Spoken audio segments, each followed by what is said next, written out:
So, I'm not an electrical engineer or a luthier. In fact, I'm just a rank amateur, but I did learn how to convert a 2-wire humbucker pickup to 4-wire recently, and I wanted to put that down on tape. So basically, a humbucker is a guitar pickup that has 2 coils. The top coil work counterclockwise, and then it goes to the bottom of the bottom coil, and that runs clockwise. And so the signals in alternating coils, they cancel out any electrical noise, especially the 60 cycle hum that most single coils get.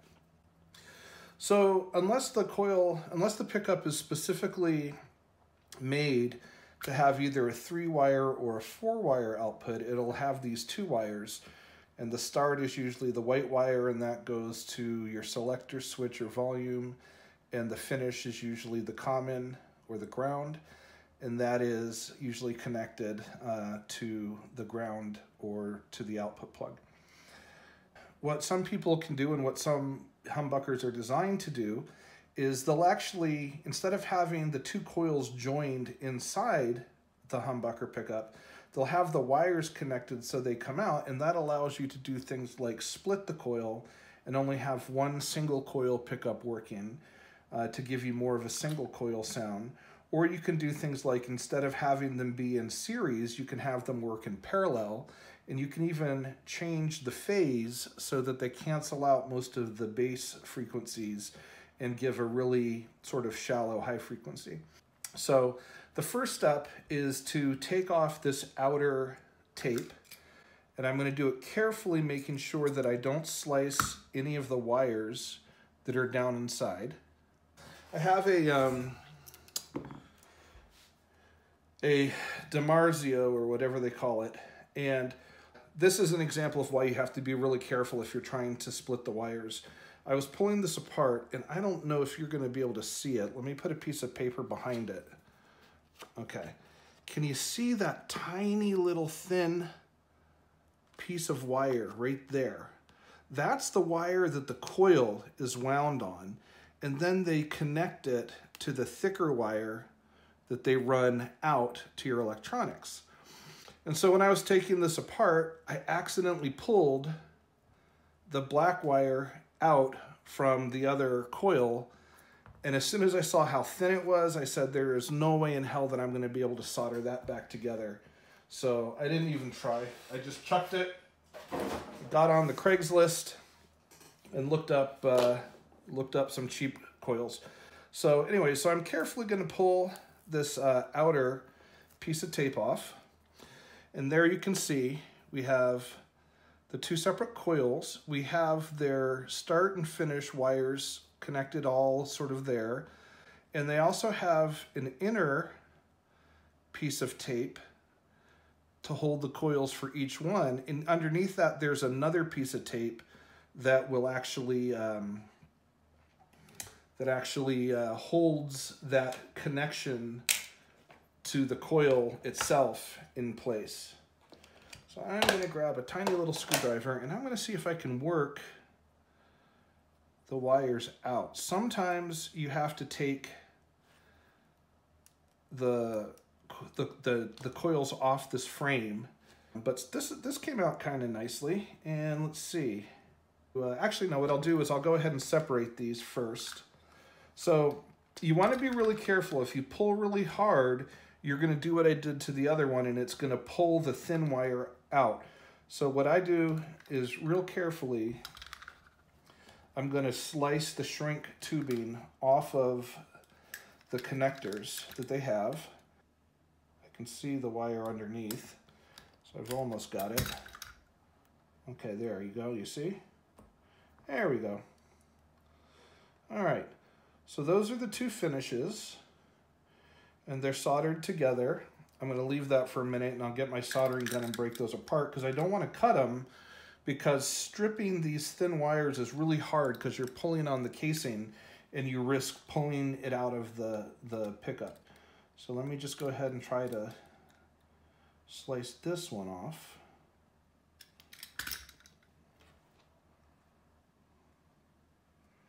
There we go. Go ahead and pull that little guy out. All right. Not a lot left on those two. And that one is connected to this wire, and the wire is connected right in there. So I'm going to clip this white wire because that white wire I can see is coming out of this 2-wire lead, and I don't need that. So I'm going to go ahead and clip that right off. So I've freed up the start winding of the top.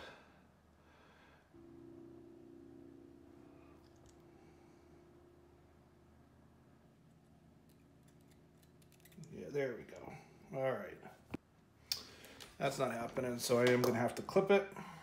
And that means I'm going to have to strip it later.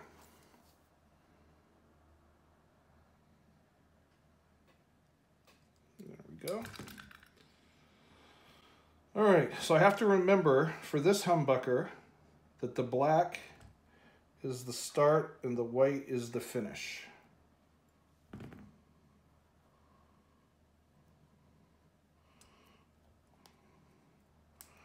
Should have done this in the first place.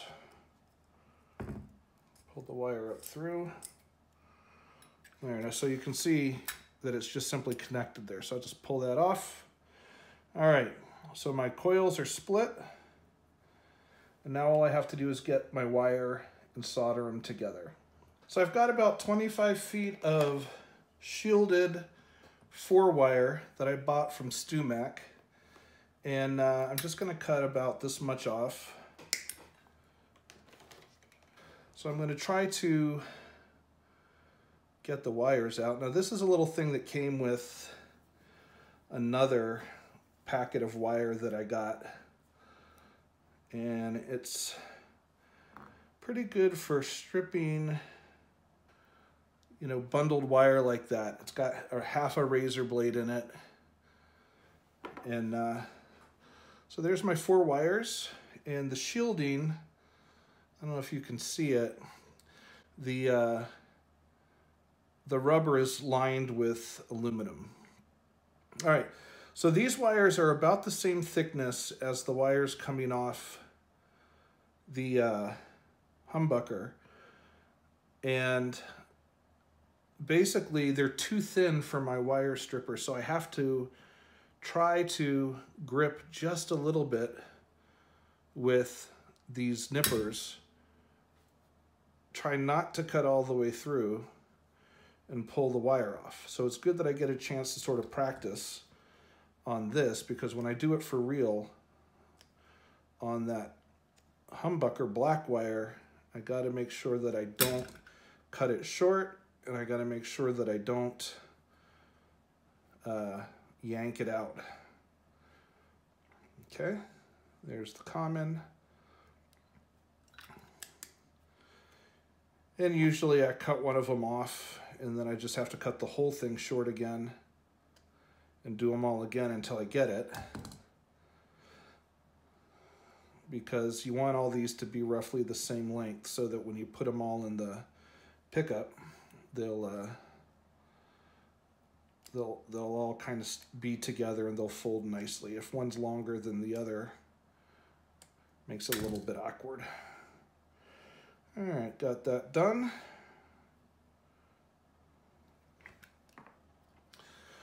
So 3 of the 4 wires have enough sticking out that I'll be able to solder them together.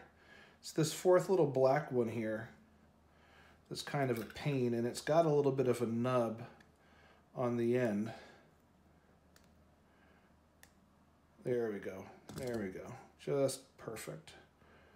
All right. Okay.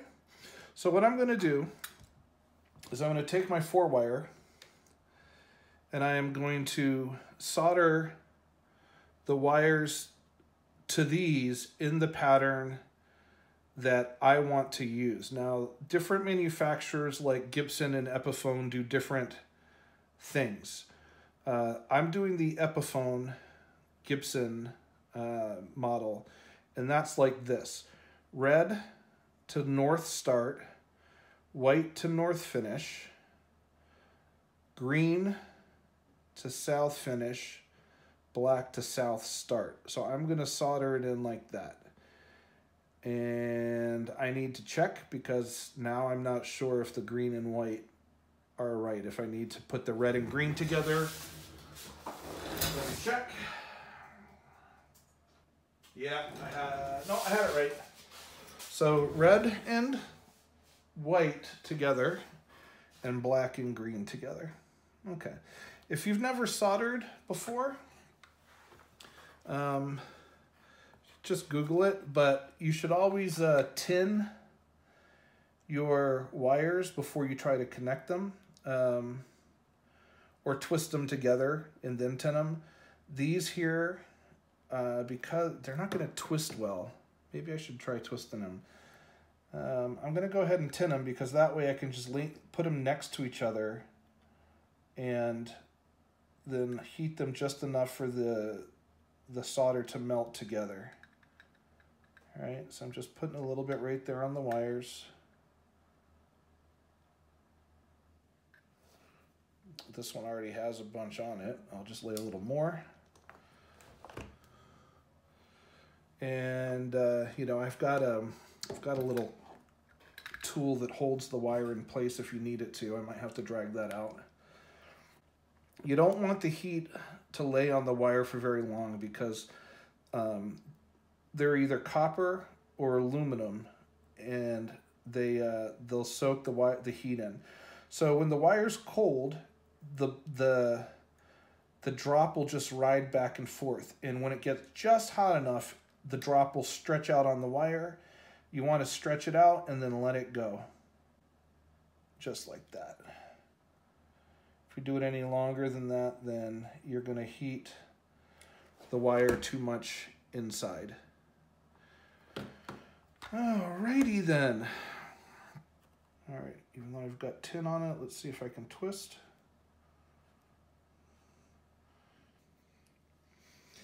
If the wire is long enough, you can hold it on the metal with your pliers, and the pliers will act like a heat sink. There we go. Nope. See? So the solder will fill in the gap. All right. So can you see there how it kind of joined it together? The solder just fills in any sort of gap. A little bit flexible. So just give those a twist. Normally I don't hold it with my fingers because it gets hot really quick. But in this case, if it gets too hot to hold, it's too hot for the coil. Just try to get that right in there. They're starting to separate a little bit. And they just joined. And they were pretty hot right off the bat. All right, that's two of them. Am I pulling it out? You can still see it, right? All right. I like you guys are going to answer me and I'll hear you.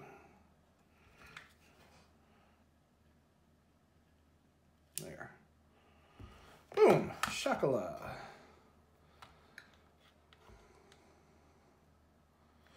Okay. So I'm actually going to not do the this right now. What I'm going to do, because it's kind of in an awkward place, is I'm going to take the humbucker off. I hope.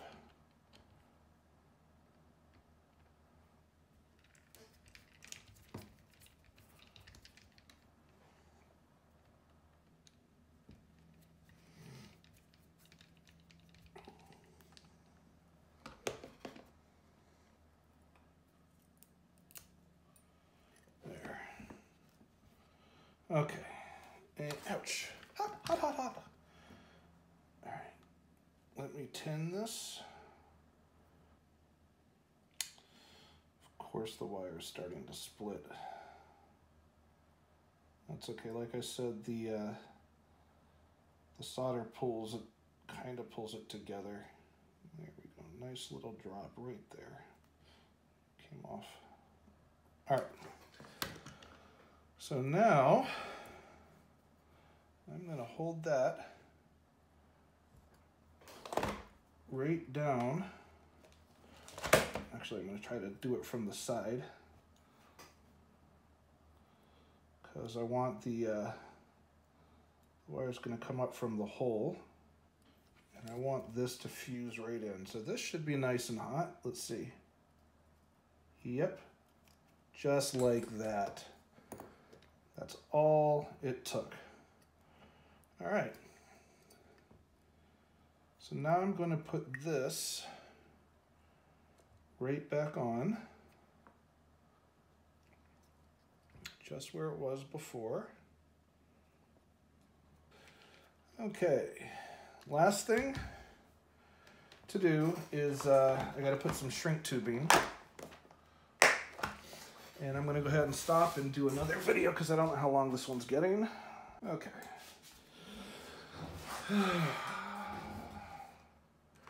Shrink tubing. All this stuff comes from either Amazon, where it's cheapest, or Stu Mac, where it's reasonable. I like this. I got this Shrinkwrap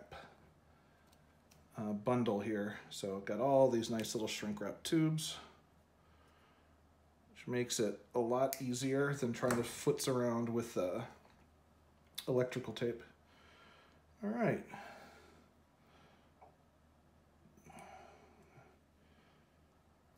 Slide the Shrinkwrap on, make sure the metal isn't sticking out the end. Normally I do these one by one, but for this video, I decided I would do them all at once. And I'll probably do that in the future.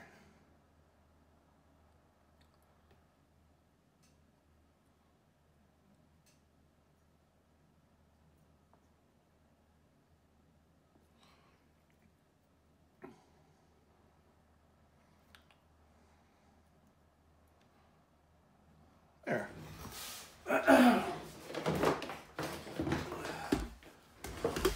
Grab the old heat gun.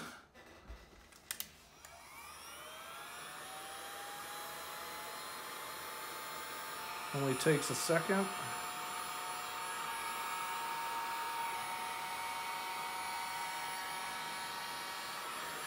That's it. Done. So now all I have to do is tuck these back out of the way, and you can tuck some underneath, you can tuck some in the middle, run this wire down through that hole. It's a little tight. Maybe I'll take the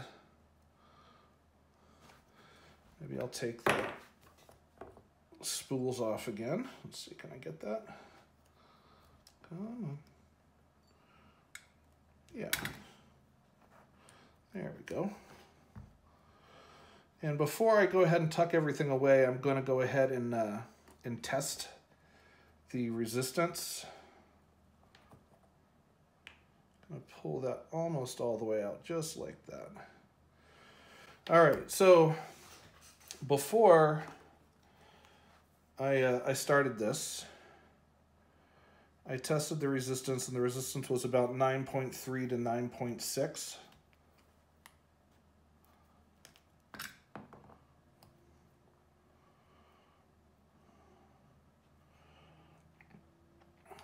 Which means each individual coil is probably 4.5 or so, which is pretty typical of a stock. These are Ibanez stock pickups. Somebody, you know, had an Ibanez guitar, and he bought some other pickups. He was selling these on Craigslist. And that's all fine and good if you have a problem with your pickup, but you don't have to do that. I mean, most stock pickups are actually really good if it's a good brand. So like, I got a Fender, and it was even a made in China Fender, and so I assumed that the pickups were going to be kind of crappy, right? So I recorded myself playing it, And then I replaced it with Fender Yosemite pickups, which cost me about 50 bucks or so for the set. Maybe it was 100, I don't know. And I couldn't tell the difference afterwards. And not very easily. I mean, there's a little bit of a difference, but for all intents and purposes, especially at my level of playing, there was no need to do that. The Chinese Fender pickups were just as good. All right, so grab my voltmeter. First thing I'm going to do is ground it. And then I'm going to test that. Yeah, so I'm getting, there's no grounding on the magnets, but the frame is properly grounded to the neutral. And now the whole coil is one long wire because I joined the black and white together. So I'm going to check. All you have to do is touch one of the wires and make sure it doesn't ground out. So it doesn't ground out, that's perfect. So now I'm gonna check 9.5. So I've got a good coil. There you go. All set. Except I think I made a mistake. Let me check. So green, red to black. And yeah, see, I was talking to you and I even said it. The white wires are the finish wires, and I did what I always do because I forgot for a minute that it was, the colors are opposite on this Ibanez than they are on an Epiphone. And yeah, gotta pay attention to what you're doing. How do you like them apples, huh? I don't like them apples, Will. All right, let me shut this off. I'm gonna fix it, and then I'll show you when I'm done. All you have to do now is carefully take these and tuck them into bed so that they're out of the way, so that if you want to put a cover on, you can put a cover on, and usually you can fit 2 in between. Seems like there's a lot of room. Let me see if I can fit all of them in between. And starting to get a little tight. So I'm just going to leave that bottom one right there. Just like that. All right, I got to tuck this back through again. Carefully. There we go. Just that guy fits right underneath there. So let me get some electrical tape.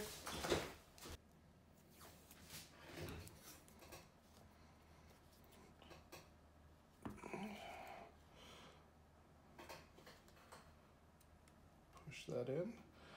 Now I'm not taping it onto this metal. The original one is sometimes are on there a little bit, but if you're going to put a metal humbucker cover on there, you need to have a little bit exposed, and so I don't want to corrupt it by having the rubber on. The rubber electrical tape on there. So just going to slice that off. This bleed is getting dull. And now I will just slice the extra off.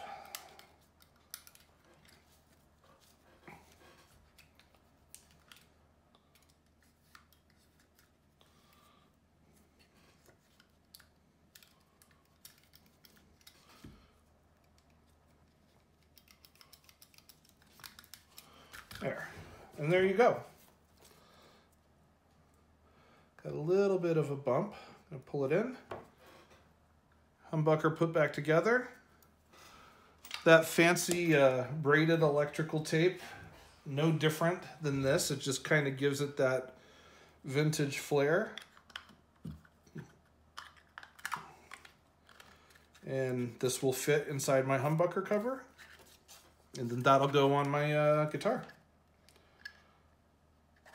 That's it. That's how you convert a 2-wire to a 4-wire.